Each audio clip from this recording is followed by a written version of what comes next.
Suki is probably one of the most underappreciated characters of Avatar: The Last Airbender. Compared to the core of our group of heroes, she receives quite limited screen time. She was originally supposed to be only a one-time character, and so she only briefly appears in episode 104, The Warriors of Kyoshi, where she gives Sokka his first kiss after taunting him for his rather narrow-minded and misogynistic attitudes. After Sokka falls deeply in love with the Moon Princess Yue, then loses her, and falls into a deep state of regret and melancholy, she reappears. Sokka is, of course, not one to overtly demonstrate his feelings in the same way that Katara does. But his lingering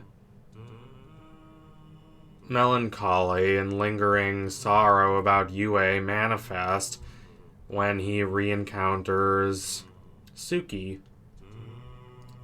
And he is absurdly overprotective of her. Suki, obviously being a warrior herself, does not need this kind of care. She does not need to be treated like she is delicate and fragile. And she calls Sokka out on his behavior. He does not quite reveal to her why he feels that way and why he treats her that way. He makes only a vague gesture toward the loss of Yue. Though there is this one delightful shot in the episode, that being the Serpent's Pass episode, wherein Sokka and Suki are about to kiss at night after their intimate, revealing conversation. But they are illuminated by the light of the moon, and ultimately the moon is literally between them. And Sokka turns away. He is still in love with Yue. Ultimately, by season 3, Sokka is able to overcome his despair over the loss of his love, and he commits to his relationship with Suki. She joins the main group right at the end of the adventure and proves herself to be a brave and courageous warrior.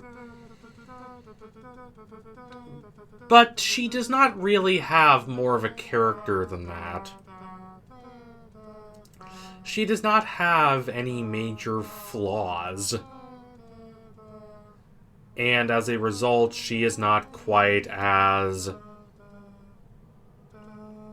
memorable and quite as holistically compelling as the likes of Zuko and Katara, or even Toph and Sokka. She's ultimately cool, she's badass, she's a great warrior. She doesn't need anyone to save her. And nothing wrong with any of that. There's nothing wrong with any of those heroic qualities, but they ultimately leave the character feeling a bit thin.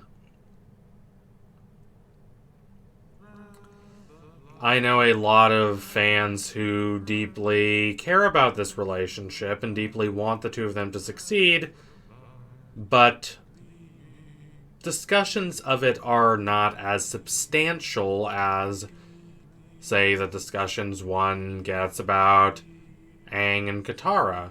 One can like or dislike that couple, but whatever one's stance, one can support it with reasons and evidence from the show itself.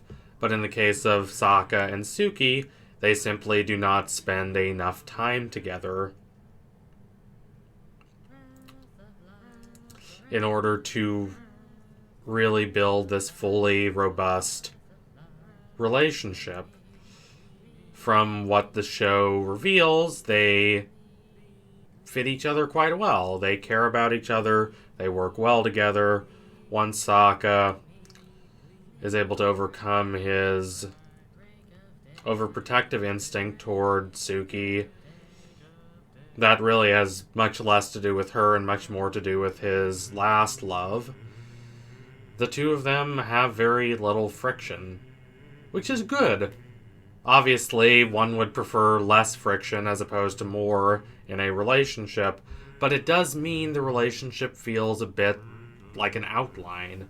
One does not have a clear idea of who Suki is as a person, to the extent that one has of the other characters, and this is perhaps not quite fair to the character, which is why I am quite thankful for the graphic novel, Suki Alone, which is short but succinct and quite thoughtful. It provides a sense of who Suki is as a human being, besides being a great fighter. It leans into her strengths as a leader. She cares about working toward the common good. She cares about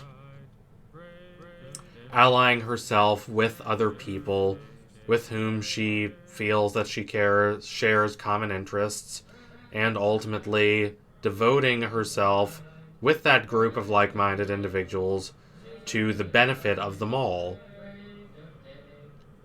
She does like being a leader, and she's good at it, but as importantly, she just likes being a part of this group. She feels the benefit that derives from it. She understands that the Kyoshi warriors together are more than simply the sum of their individual lives. They are, as a unit, as a cohesive group, committed to this ideal and this system of values that ultimately is larger and more sprawling and expansive than the individual whims and ambitions of any of them. By committing themselves to this larger ideal, instead of merely to their individual caprices and passions, they are able to accomplish more than they could alone. They're able to build a team. They are able to build a framework that is communal and collective. It does not necessarily endanger the self-expression of any individual, but they have the awareness that what they are committed to is much wider and more capacious than their individual perspectives. Suki feels that sense of being part of a group, of the benefits of this kind of communality most vividly, which is interesting. The tension about Suki in this graphic novel is about how far does that community reach? What is the duty of the community to each other and to the world as a whole?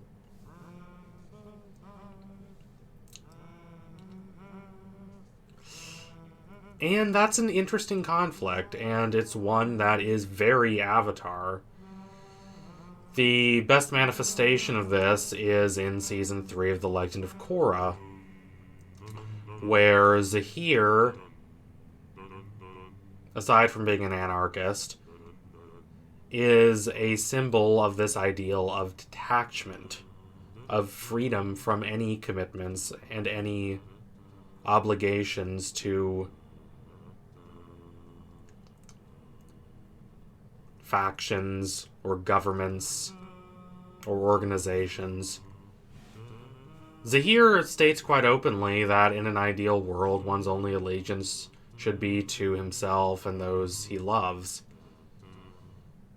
There's nothing necessarily wrong with this ideal in abstract, and in fact, to an extremely individualistic society like that of the United States, such statements seem quite courageous and beautiful. The problem is that not only, number one, does the hero take them too far and go to violent extremes, but they fundamentally preclude the possibility of connection, of communality, of people coming together for this greater ideal, for this greater objective than their personal lives and their personal aspirations and hopes, and as such, improve the lives of everyone to a much greater extent than would be achieved if everyone worked merely for their own personal gain. This is fundamentally the idea behind the storyline of Tenzin and the rebuilding of the Air Nation, which for me is one of the most affecting and profound stories of the Legend of Korra. It's not simply about what does it mean to safeguard society by defeating those who wish to disrupt it.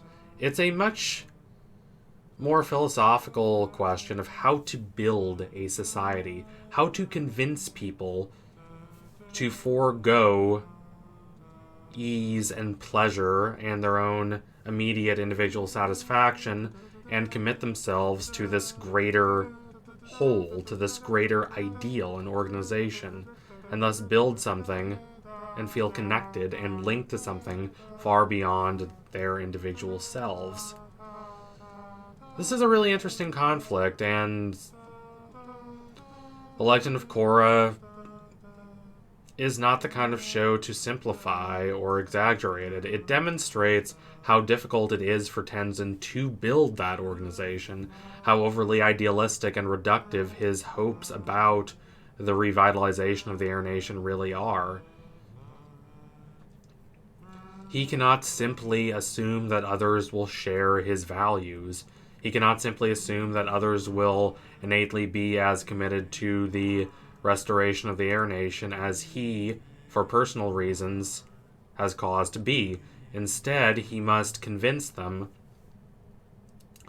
that the Air Nation is a whole, a community worth committing to. That if they are willing to sacrifice and serve it, they ultimately will be more fulfilled and more connected in their lives.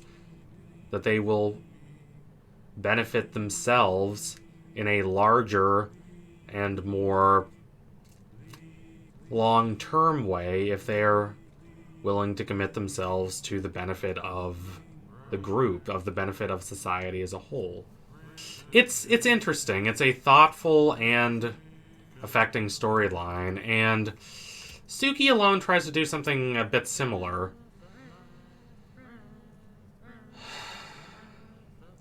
Suki is fundamentally caught between two ideals. The ideal of being loyal to a specific community, a specific sense of place, a specific sense of traditions and values, or a loyalty to the world at large, a loyalty to take that community, to take that sense of connection and culture that has been developed by a group of individuals committed to a common cause and a common sense of experience, a common whole, and fundamentally spread that to the world. Obviously, there can be destructive ways in which one takes the ethos of a society and tries to spread it throughout the world. That is imperialism, which is what Sozin does in Avatar. He frames his mission just like quite a few actual 19th and 20th century imperialists in the terms of it benefiting the world as a whole, and he genuinely believes that. It's important to note that, but his devotion to that goal is so absolutist and so narrow-minded that it warps his judgment. What Suki is eventually committed to is something similar to what the Air Nation is committed to in Tenzin's time. What he decides the renewed, rebuilt Air Nation should be committed to. Taking the practices and cultures and customs of the Air Nation and using it to serve the world as a whole instead of being insular and cloistered. There are benefits and drawbacks to this. One can possibly lose that sense of culture, lose that sense of tradition if they are disconnected from it, if they are disconnected to a visceral sense of place and the specific attitudes and culture and common background that brought about a specific set of ideas and practices. Think about John Ruskin, who talks about the Gothic in these terms, how one can't just rebuild Gothic architecture everywhere. One can't just take those styles from the past and just materially duplicate them and copy what they look like, copy their external qualities, their appearances, because that is fundamentally cut off from the true spirit of creativity, of workmanship, of devotion to artistry, to community, to history that fundamentally led to the creation of those buildings in the first place. When one loses this sense of community, the sense of specificity, there is a loss to it, but Suki ultimately decides against isolationism. She ultimately decides that the Kyoshi warriors should not just benefit Kyoshi, they should go out into the world and try to bring those values of Kyoshi herself, to the entire world. And the show ultimately decides that that's a positive, but the comic really provides insight into that decision, and as such, insight into who Suki really is as a person and what she values. So thank you all for watching. If you liked what you saw today, don't forget to like, comment, and subscribe. Donate to my Patreon if you can, and you want to see more videos like this before anyone else can. Keep watching Avatar, and I really can't wait for the live action. Let's watch it all together. Adios, comrades.